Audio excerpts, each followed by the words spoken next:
Capítulo 1 vai ser exposto aí os versículos.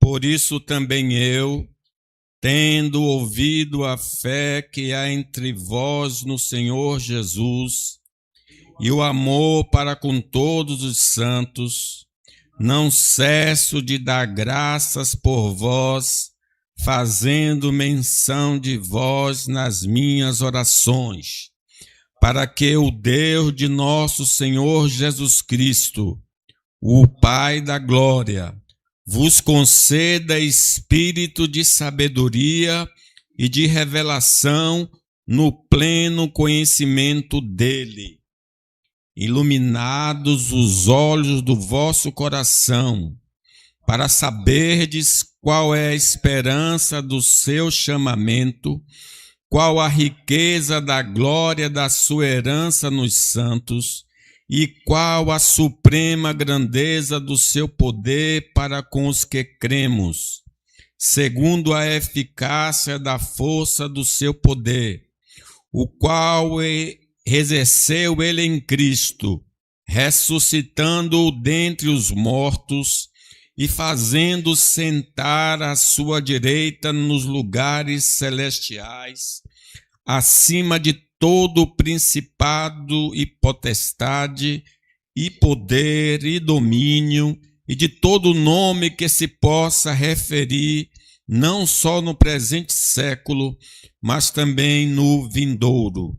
E pôs todas as coisas debaixo dos pés, e para ser o cabeça sobre todas as coisas, o deu à igreja, a qual é o seu corpo, a plenitude daquele que a tudo enche em todas as coisas. Meus irmãos, essa oração de Paulo serve como um modelo para fazermos uma oração que agrade a Deus. Não só essa passagem, toda a Bíblia é um modelo para nós orarmos de maneira eficaz, poderosa. E nós falamos então que há um elemento na oração eficaz, a oração que agrada a Deus, que é as ações de graças. Paulo disse: não cesso de dar graças a Deus por vós. Vejam, meus irmãos, aí nessa colocação, que ele não está nem agradecendo por algo que Deus fez nele. Ele nem está vivendo uma situação de conforto, porque ele está preso em Roma, prisão domiciliar, conforme Atos 28. Mas, mesmo assim, ele encontra motivos para render graças a Deus. Ele vai render graças pelos irmãos de Éfeso, porque ele ouviu falar de que eles manifestavam duas virtudes da vida cristã: fé em Jesus e amor para com os santos. Então, as ações de graça não precisam ser só por algo que nós recebemos ou por algo material. Pode ser também por algo espiritual, como também pode ser pelos irmãos que têm recebido dádivas, que seja material, seja espiritual. Então nós precisamos agradecer, inclusive por coisas antigas, porque naquele tempo que nós estivemos, por exemplo, doente, oramos tanto para uma cirurgia, oramos tanto para uma cura, e Deus nos curou. Então se faz necessário hoje relembrar aquele feito e dizer: Senhor, muito obrigado porque o Senhor me curou, muito obrigado porque o Senhor me livrou, o Senhor fez isso ou aquilo por mim. Nós precisamos de orar sem cessar. E Paulo enfatizou isso: não deixo de dar graças a Deus por vós. Se você observar as epístolas dele, com exceção, por exemplo, aos Gálatas, em todas elas Paulo dá esse toque: não cesso de orar por vós e de agradecer por isso ou aquilo. Agora, o segundo item que é importante na oração que agrada a Deus é o pedido propriamente dito. Pelo que eu devo orar? E Paulo nos ensina aqui que a oração que agrada a Deus pede pelo crescimento espiritual. Será que nós já paramos algum momento em nossa vida para orar assim? Senhor, me faça crescer. Faça a minha igreja crescer. Olha o que Paulo está fazendo aí no versículo 17. Ele dá graças a Deus pela virtude da fé e do amor. E aí ele continua. Para que o Deus de nosso Senhor Jesus Cristo, o Pai da glória, vos conceda espírito de sabedoria e de revelação no pleno conhecimento dele. A linguagem figurada que descreve nosso ingresso na família de Deus é a do nascimento. Nós fomos gerados de novo pela palavra e pelo Espírito. Aquele que não nascer de novo não pode ver e não pode entrar no reino de Deus. Então aqui nós somos crianças em Cristo. Fomos regenerados pelo Espírito Santo e pela eficácia da palavra de Deus, recebendo uma nova vida que não procede da vontade humana, mas do alto, como afirma o apóstolo Paulo. Essa nova vida foi gerada por vontade de Deus e não a nossa vontade. Vejam o que diz Paulo a Tito. Não por obras de justiça praticada por nós, porque todos pecaram, destituídos estão da glória de Deus. Então, por que ele fez isso? Mas segundo sua misericórdia. As misericórdias do Senhor são as causas de não sermos consumidos. Então, por causa da sua misericórdia, ele nos salvou. Mediante, como ele nos salvou? Através do lavar regenerador e renovador do Espírito Santo. Nós nascemos do Espírito Santo. Assim como Jesus foi concebido por obra do Espírito Santo no ventre de Maria, nós fomos concebidos pelo Espírito Santo usando a palavra do Senhor.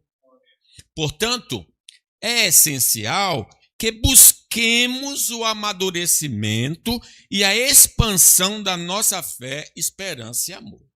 Então, nós tivemos essa primeira experiência do novo nascimento, mas não podemos ficar só no novo nascimento. Temos de amadurecer, temos de nos fortalecer, temos de crescer, como diz em outra passagem, na graça e no conhecimento do Senhor Jesus. Devemos ansiar por este desenvolvimento, não apenas em nossa própria caminhada, mas também na vida de nossos irmãos, zelando pelo crescimento de todo o corpo de Cristo. Veja que o apóstolo Paulo está pedindo por eles. Ele fundou aquela igreja.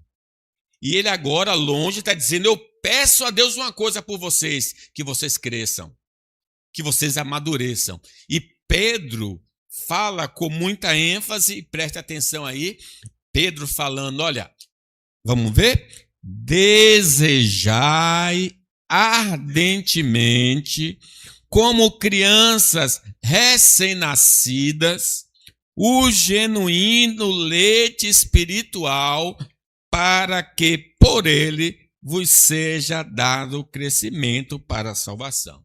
Logo, Fernanda vai saber que quando o bebê estiver com fome, ele não tem conversa, não tem acordo. Ele, se não der o que ele quer, ele vai abrir o berreiro, ele vai chorar, porque ele deseja ardentemente o leite. Deveria ser isso na nossa vida espiritual. Desejar, anelar, querer um amadurecimento, uma satisfação, um preenchimento. Será que existe isso em nós? Se uma criança não deseja comer, deve ter alguma coisa errada com ela. Está acontecendo alguma coisa. Fernanda vai também descobrir isso. Como é que ele não chorou? Passou 3 horas, não está chorando? Tem de chorar, porque ele precisa comer. Então é preciso observar esse detalhe. Quando o crente não está desejoso de comer, de crescer, tem alguma coisa errada. O bebê sempre é recomendado visitar o pediatra vai medir, né, o tamanho dele, o peso dele, e aí vai dizer, esse menino não está crescendo, esse menino não ganhou peso, tem alguma coisa errada nele. Aí se vai fazer o exame. Infelizmente, muitos de nós estamos nesse estado. Não temos interesse de crescer, não queremos conhecer mais profundamente a Deus. Então tem algo errado. É precisamente por esse motivo que o apóstolo eleva o tom da sua oração. Ele transita das ações de graças para uma fervorosa intercessão pelo amadurecimento espiritual dos Efésios, versículo 17. Para que o Deus de nosso Senhor Jesus Cristo, o Pai da glória, vos conceda espírito de sabedoria e de revelação no pleno conhecimento dele. Aqui notamos que toda boa dádiva procede do Senhor, porque diz que o Pai da glória vos conceda. Ninguém pode receber nada se do alto não lhe for concedido, seja dádivas dessa vida, seja dádivas de coisas eternas. É por essa razão que o apóstolo Paulo dirige sua oração a Deus, reconhecendo que o homem nada pode receber se do alto não lhe for concedido. Toda virtude e crescimento são, em última análise, fruto da graça divina. Jesus disse, olha, sem mim nada podeis fazer. Podemos ser instrumentos de cooperação ao interceder, como Paulo estava fazendo, e exercer os dons que Deus nos confiou para a edificação dos santos. Podemos sim ter uma participação, porém, se Deus não agir, ninguém cresce, ninguém amadurece. Todavia, essa cooperação só será frutífera se o Senhor operar tanto em nós quanto neles, pois a maturidade espiritual é um resultado direto da ação divina em nossos corações. Filipenses, preste atenção aí, Filipenses 2, vamos ler. Porque Deus é quem efetua em vós tanto o querer como o realizar segundo a sua boa vontade. Ele precisa operar. E se ele precisa operar, nós precisamos suplicar. Pedir e dar-se-vos-á. Buscais e achareis. Quem pede, recebe. Quem busca, encontra. E quem bate, a porta se abre. Sendo assim, negligenciar a apresentação de nossas necessidades ao Senhor é desobedecer ao mandamento direto, conforme a instrução de Paulo aos Filipenses. Não só no sentido de crescimento espiritual ou qualquer área da nossa vida, é obrigação primeiro falar com Deus. A oração não é apenas uma opção, mas uma ordenança para nós que confiamos na provisão divina. O que é que então Paulo ensinou aos Filipenses? Não andeis ansiosos de coisa alguma. Nada preocupe o seu coração, seja material, seja espiritual. O que é que eu faço então? Em tudo, porém, sejam conhecidas diante de Deus as vossas petições. Oração, seja por que motivo for, você precisa orar. Nós precisamos orar. Ele fala petições pela oração, pela insistência, pela súplica, e aí observe, com ações de graça. Mesmo no pedido tem de envolver ações de graça, porque Deus já fez alguma coisa em nós. Quanta prepotência há em nossa negligência na oração. Sim, infelizmente, os presbiterianos são conhecidos como um povo que não gosta de orar. São conhecidos. Se marcar na Assembleia de Deus, um culto de oração é de porta fechada. Sabe o que é porta fechada? Não pode entrar pessoas estranhas no dia do culto. Eu posso abrir toda a porta aqui, não vai entrar, gente, no culto de oração, não vai entrar. A SAF sabe como é que experimenta a oração de sexta-feira. Meus irmãos, nós não gostamos de orar, ou temos preguiça de orar, ou não sabemos o significado da oração. Muitas vezes, depositamos nossa confiança em recursos humanos ou em nossas próprias capacidades para resolver dificuldades, ignorando o erro grave dessa autossuficiência. Deus deixa, Deus dá corda para a gente andar aqui, andar ali, buscando aqui, e toda a porta se fechando e nada dá solução. Porque nós precisamos de Deus. A verdade é que somos inteiramente dependentes de Deus. E reconhecer isso de joelhos é o primeiro passo para a verdadeira maturidade. Um crente verdadeiro sempre, linguagem figurada, está de joelho. Está levantando as suas mãos para os céus, olhar para os... O crente sempre estará orando. Vejam o que diz o Senhor Jesus Cristo, registrado por João 15. Jesus falando: eu sou a videira, vós os ramos. Quem permanece em mim e eu nele, esse dá muito fruto, porque sem mim nada podeis fazer.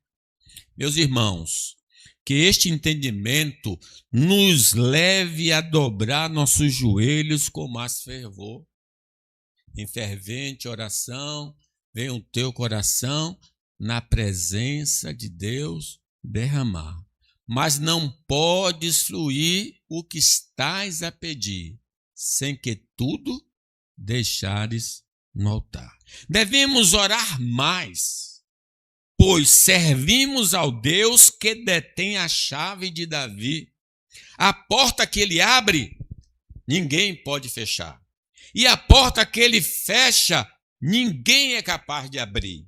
Nossa confiança não repousa em circunstâncias, mas na soberania daquele que governa todas as coisas. Se Deus quiser, ele é Deus. Se Deus quiser, ele fará isso ou fará aquilo.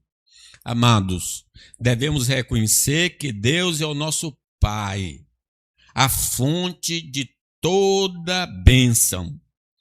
Conforme a petição do apóstolo Paulo, preste atenção, para que o Deus de nosso Senhor Jesus Cristo, o Pai. Lembre que no capítulo 1 diz que nós fomos adotados. Ele é pai de Jesus, mas ele também é o nosso pai em Cristo. Para que o Pai vos conceda, não é uma obrigação, é uma graça, conceda espírito de sabedoria e de revelação no pleno conhecimento dele. Esta oração revela a verdadeira sabedoria. Não é fruto do intelecto humano, mas um presente do Pai. Ninguém alcança isto se Deus não conceder. Foi o que Salomão pediu a Deus. Me dê o quê? Sabedoria para governar o teu povo. E Deus lhe concedeu sabedoria.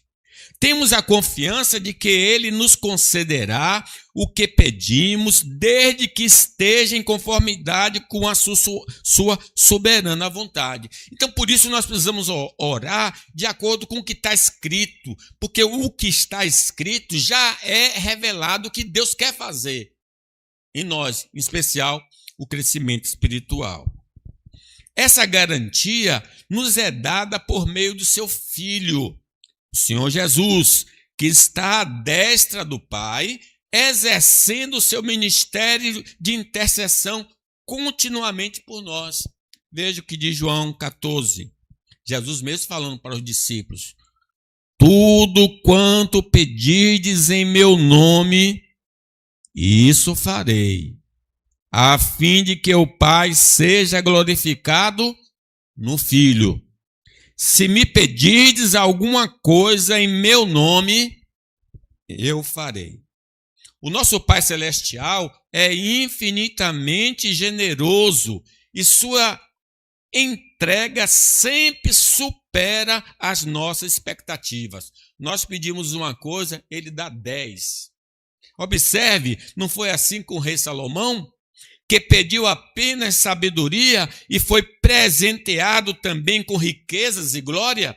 Deus está pronto para nos dar muito mais do que ousamos pedir. Acrescenta mais coisas.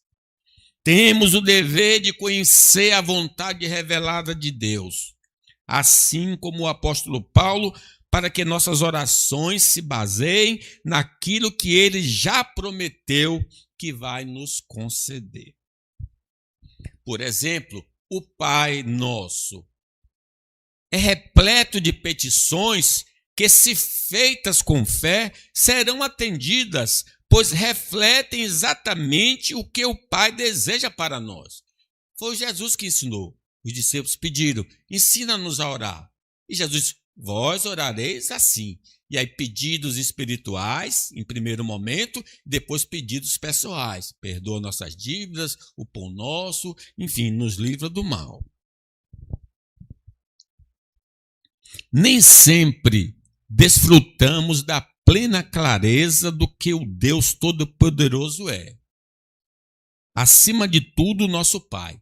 Meus irmãos, os discípulos conviviam com Jesus, mas quando veio o temporal, eles ficaram em desespero, mesmo Jesus ali com eles.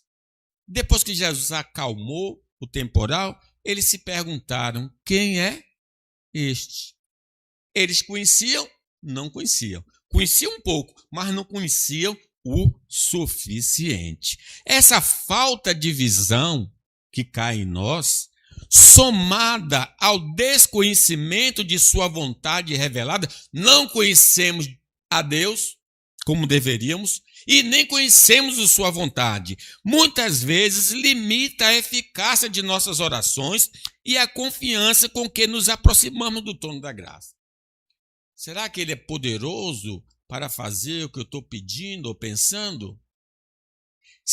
Lembre que o leproso se aproximou de Jesus, ele tinha convicção que Jesus era poderoso para curá-lo. Mas ele diz assim: se queres, bem podes purificar-me. Ele não sabia se Deus queria curá-lo. Mas nós sabemos o que Deus quer fazer porque ele já revelou para nós.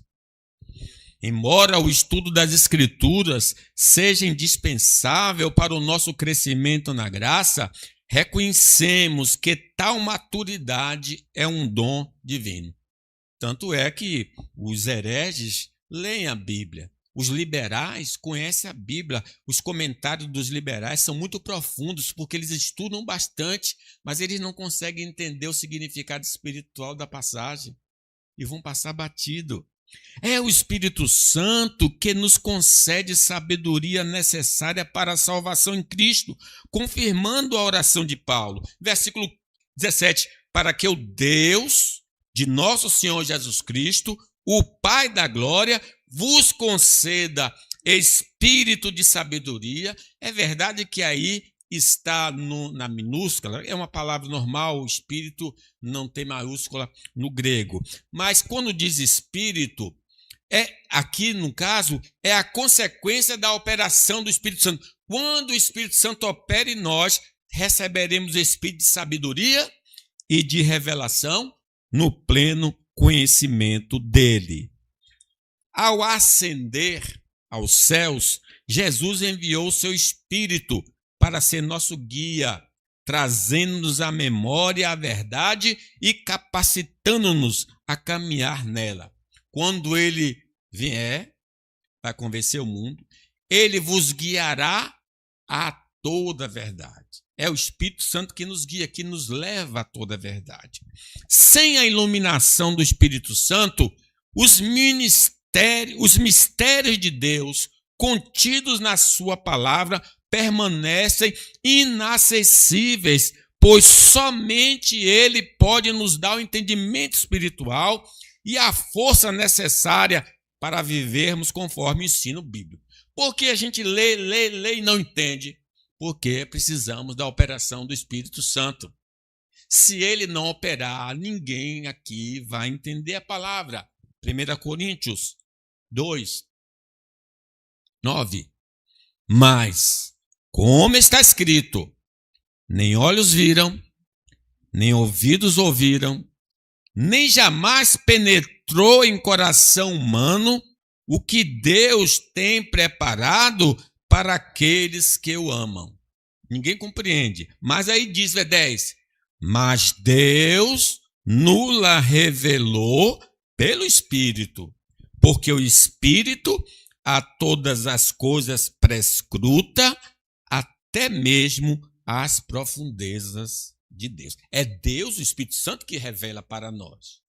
É por meio da iluminação do Espírito de Deus que Jesus nos é revelado, ou nos foi revelado, permitindo que nos firmemos inabalavelmente na verdade. Essa obra divina cumpre o propósito descrito por Paulo. Chama atenção, 17. Para que o Deus de nosso Senhor Jesus Cristo, o Pai da glória, vos conceda espírito de sabedoria e de revelação no pleno conhecimento dele. Embora o conhecimento básico de Jesus seja suficiente para a nossa redenção, a maturidade na vida cristã exige que expandamos essa compreensão. O conhecimento que nós temos de Jesus é suficiente para nos levar para o céu, mas não é suficiente para a gente viver aqui na terra. Lembre de Jó.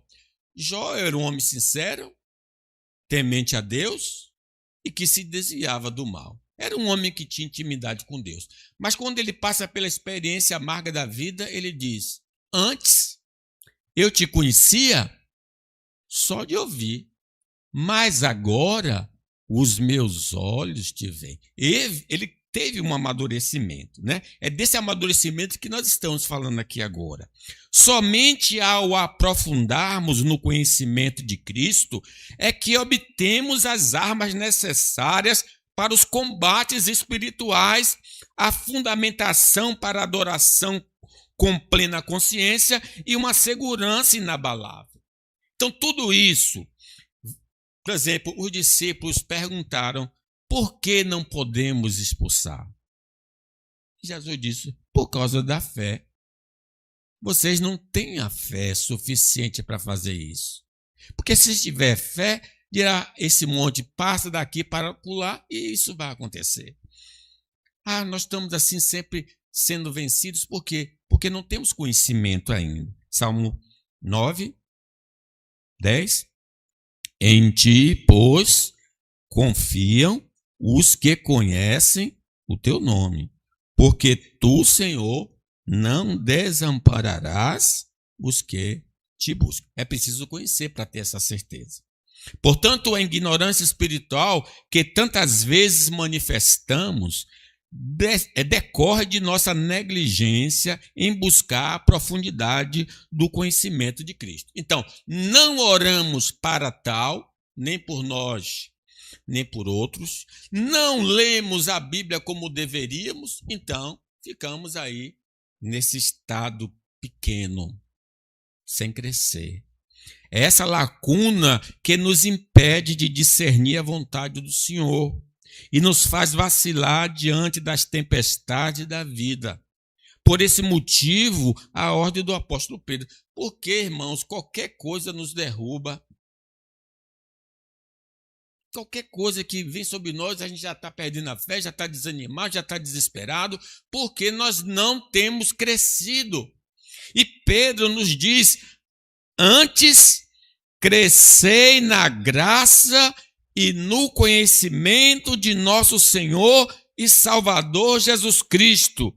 A ele seja a glória, tanto como agora, como no dia eterno. Portanto, a busca pelo conhecimento profundo de Jesus exige que priorizemos o estudo das Escrituras.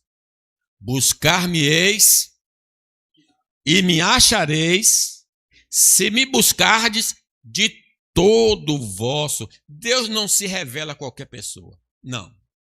Tem de ter um interesse genuíno, profundo. Então,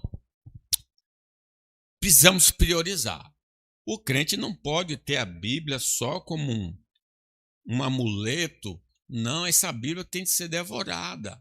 Eu sei que hoje a gente tem outros meios eletrônicos, mas se você carrega uma Bíblia, sua Bíblia deve estar toda marcadinha, toda amassadinha. Por quê? Porque é um sinal de que você absorve. Mas se ela é muito novinha, tem alguma coisa errada. Ela só é trazida para a igreja, né? Não estamos usando devidamente. Deus utiliza, por exemplo, a escola dominical e o culto público como instrumento de instrução sobre seu filho. Ao compartilharmos a palavra uns com os outros, somos capacitados a compreender a altura, a profundidade, a largura, a extensão do amor de Cristo que excede todo entendimento. Um amor que, embora exceda todo entendimento humano, não nos preenche plenamente.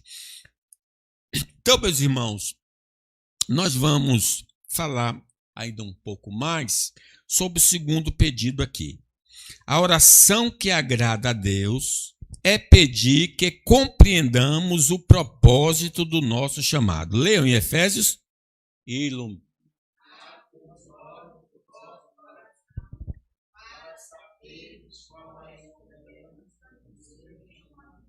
Ele orou de maneira genérica, crescimento espiritual, e agora ele especifica um ponto, iluminando os olhos do vosso coração para saberdes. Saber o quê?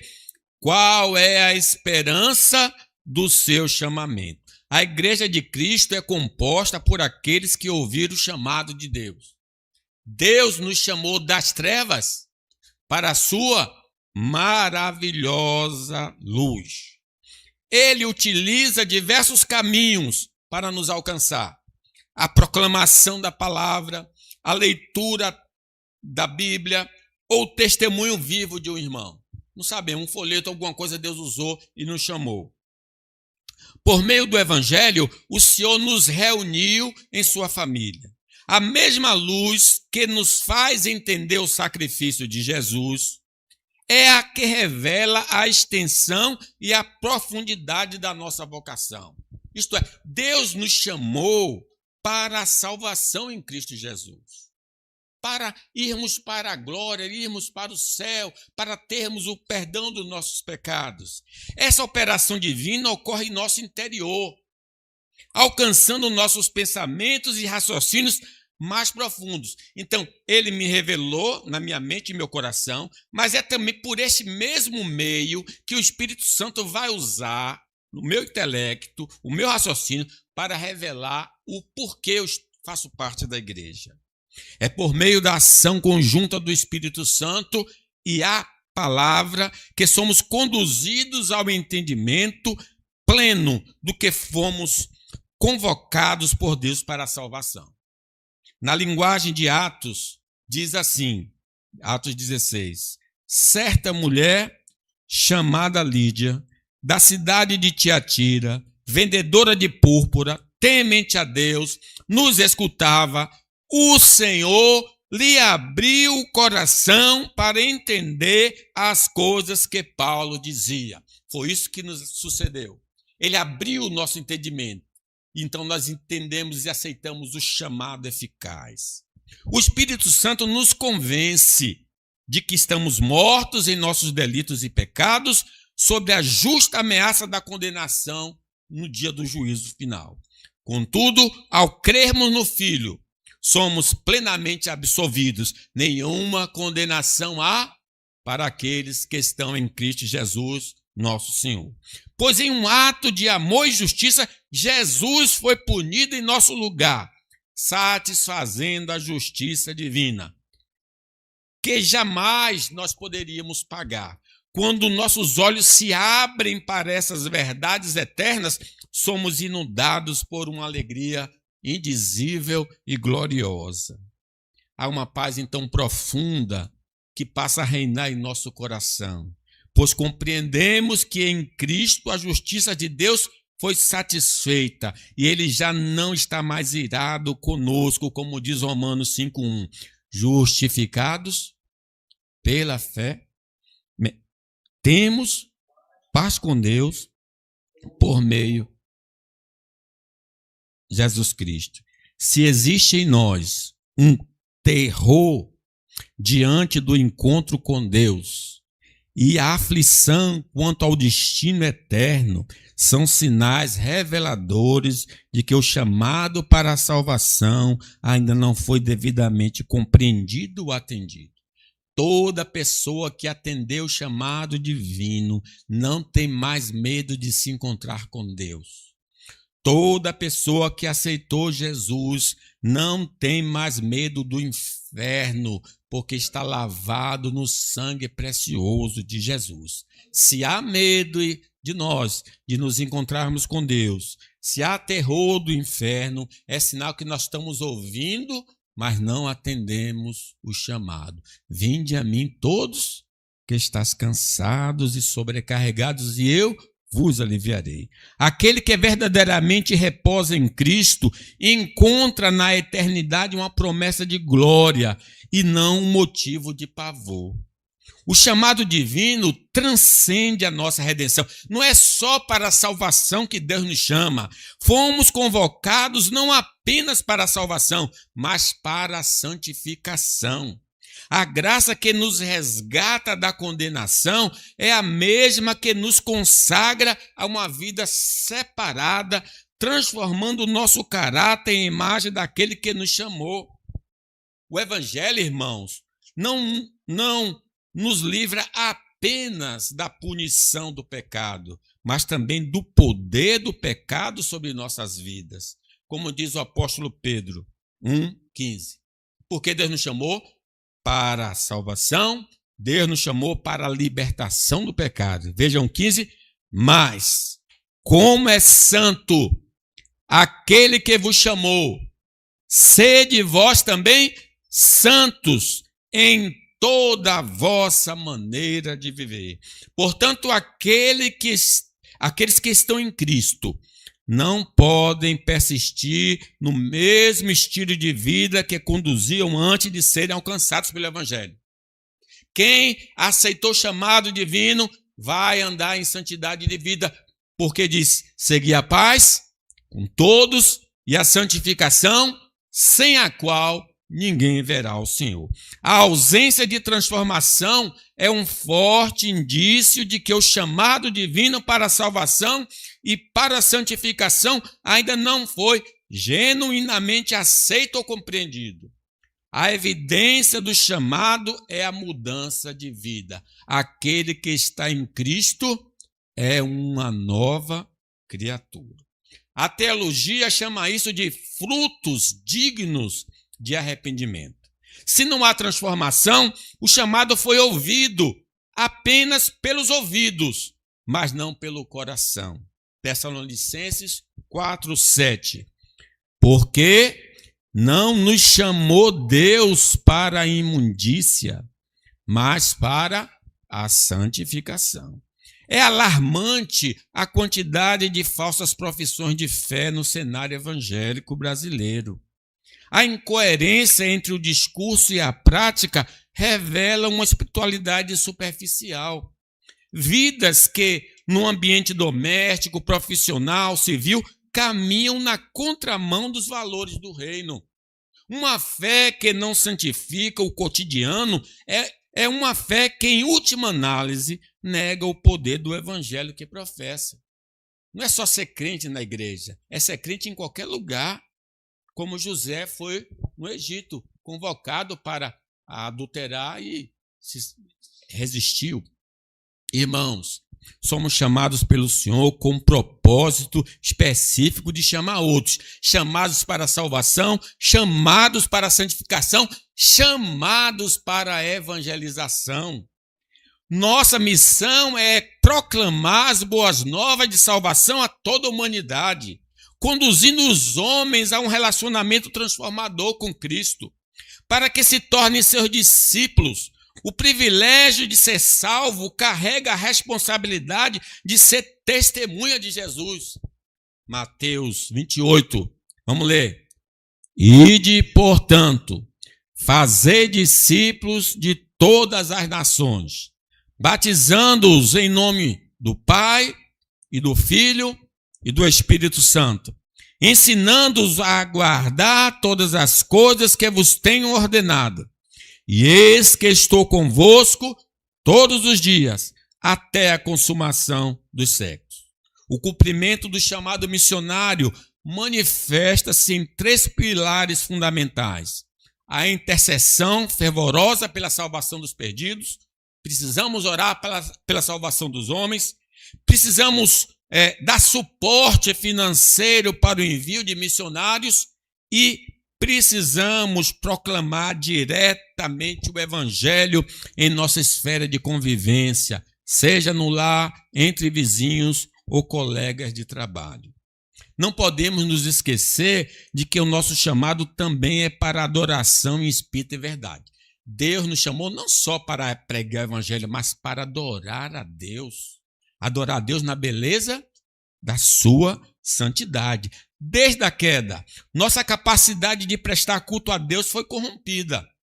A maioria dos homens não adora a Deus, mas os deuses imaginários. Por isso, as casas de orações que seguem as regras das Escrituras não contam com a presença deles. Por que Boca do Rio tem mais de 100 mil moradores, eu acredito, e as igrejas evangélicas não estão superlotadas? Porque os homens não gostam de adorar a Deus. Não querem adorar a Deus. Por causa disso, Deus nos resgatou para podermos adorá-lo na beleza da sua santidade. Deus quer um povo adorando ele.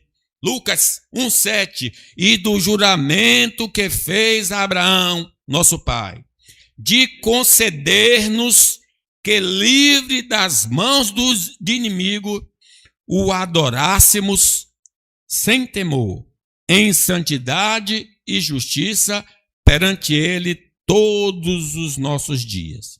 O propósito dessa adoração pública é confrontar a idolatria e o ateísmo, evidenciando a existência e a soberania de um Deus criador e redentor. Quando você sai de casa e vem para aqui, você está dando um testemunho. Existe um Deus vivo e verdadeiro. Eles não querem saber, mas toda vez que você sai de casa, o vizinho sabe disso. Ele está indo adorar o Senhor.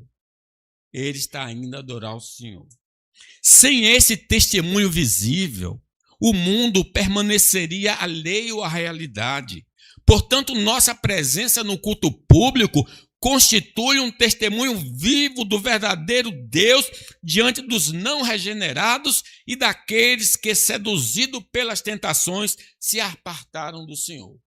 É um testemunho poderoso a marcha do crente indo para a sua igreja local para adorar o Senhor na beleza da sua santidade.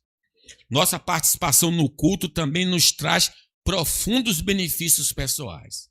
Nela, somos lembrados de que somos governados por Ele e de que nossa dependência do Senhor é absoluta. Estamos aqui, estamos declarando, sem o Senhor não posso ser nada e ter nada.